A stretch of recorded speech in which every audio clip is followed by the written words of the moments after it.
नमस्कार बच्चों। पाठ्यपुस्तक भारतीय राजनीतिक विचारक के अंतर्गत हमने लोकमान्य बाल गंगाधर तिलक के जीवन परिचय, उनके राजनीतिक चिंतन, तिलक के राष्ट्रवाद और तिलक का लक्ष्य स्वराज्य के संबंध में अभी तक अध्ययन किया। आज हम बाल गंगाधर तिलक के स्वदेशी बहिष्कार, निष्क्रिय प्रतिरोध और उनके राष्ट्रीय शिक्षा के संबंध में कौन कौन से विचार हैं, उनके विचारों का अध्ययन करेंगे। देश के लिए स्वराज्य तिलक का एकमात्र लक्ष्य था और तिलक साधनों की संवैधानिकता या नैतिकता की अपेक्षा उनकी प्रभावशीलता को अधिक महत्वपूर्ण मानते थे। तिलक के अनुसार इस लक्ष्य की प्राप्ति के प्रभावपूर्ण साधन थे स्वदेशी बहिष्कार और राष्ट्रीय शिक्षा। स्वदेशी और बहिष्कार तिलक के चिंतन के अनुसार और तिलक द्वारा अपनाए गए दो सबसे अधिक महत्वपूर्ण साधन थे। तिलक और अन्य उग्रवादियों ने इसे एक आर्थिक आंदोलन के साथ साथ राजनीतिक शस्त्र के रूप में अपनाया था। तिलक का विचार था, जब आप स्वदेशी को स्वीकार करते हैं तो आपको विदेशी का बहिष्कार करना ही होगा। तिलक के लिए बहिष्कार स्वदेशी के विचार का पूरक था।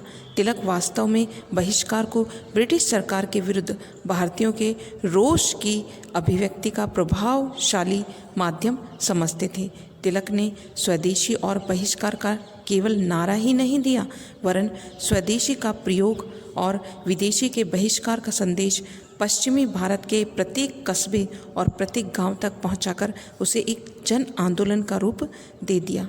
तिलक ने स्वदेशी आंदोलन को आत्मविश्वास, आत्मसहायता और आत्मसम्मान का आंदोलन कहा। उन्होंने गणपति उत्सव को विशाल आधार पर मनाते हुए इसे स्वदेशी आंदोलन का प्रमुख माध्यम बनाया।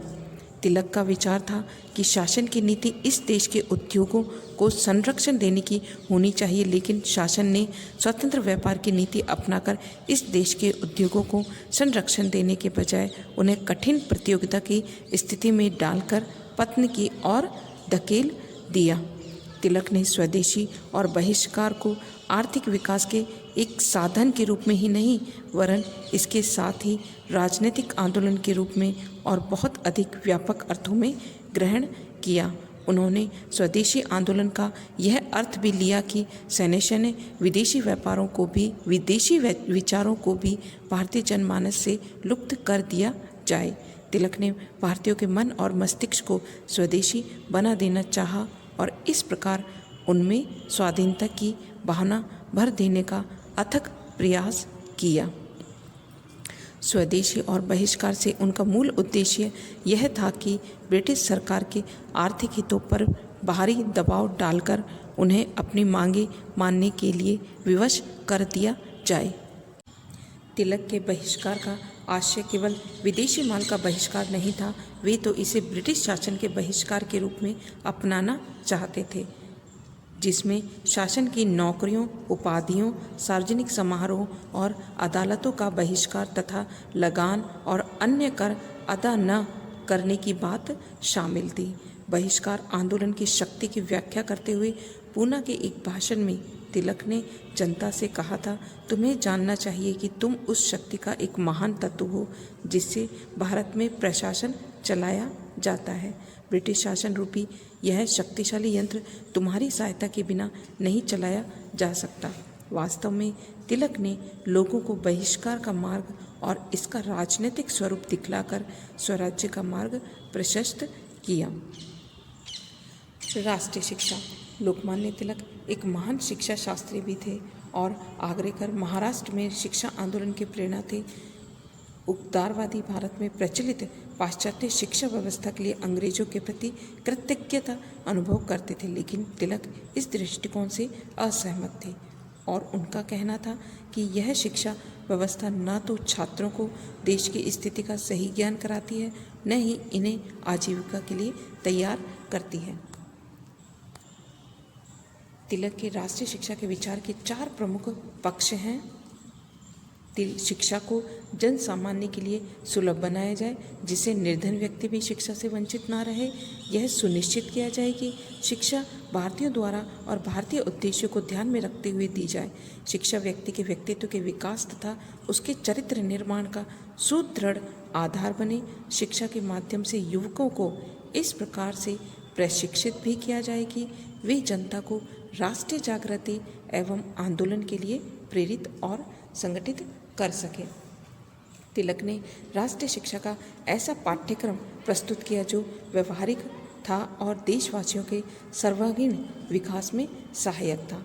स्वदेशी आंदोलन के दिनों में राष्ट्रीय शिक्षा के लिए उन्होंने महाराष्ट्र में समर्थ विद्यालय स्थापित किए। तिलक की राष्ट्रीय शिक्षा भारतीय पद्धति और पाश्चात्य पद्धति दोनों का ही समन्वय थी। उनके राष्ट्रीय शिक्षा के पाठ्यक्रम में प्रमुखता बातें इस प्रकार हैं। औद्योगिक एवं प्राविधिक शिक्षा पाठ्यक्रम का अंग बने।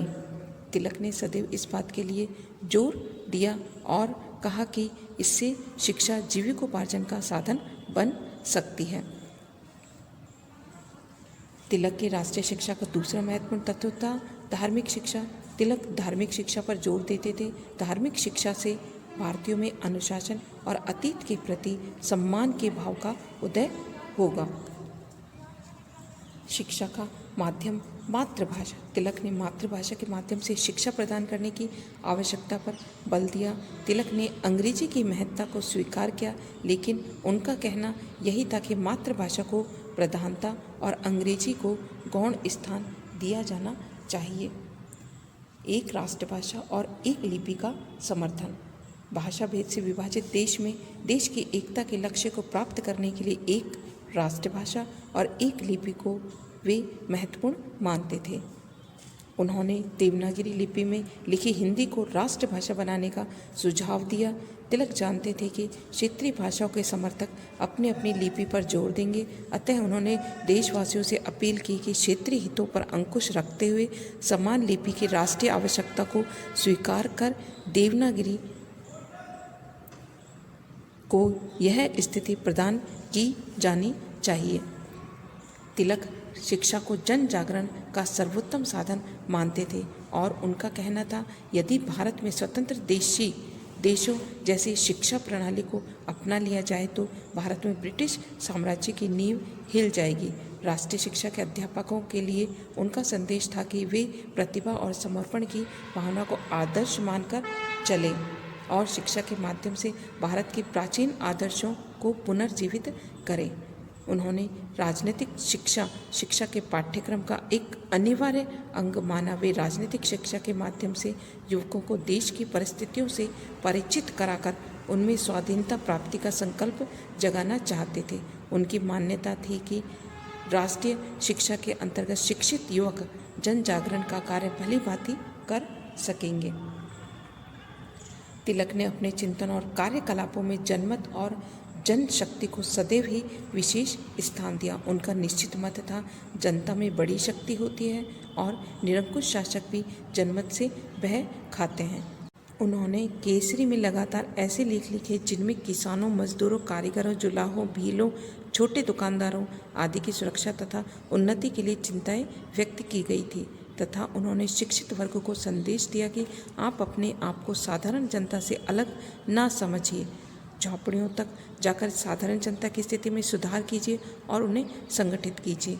राष्ट्रीय आंदोलन के अन्य प्रमुख नेताओं की तरह तिलक का भी यही विश्वास था कि राष्ट्रीयता के संदेश का प्रचार करने के लिए समाचार पत्र बहुत अधिक शक्तिशाली माध्यम है।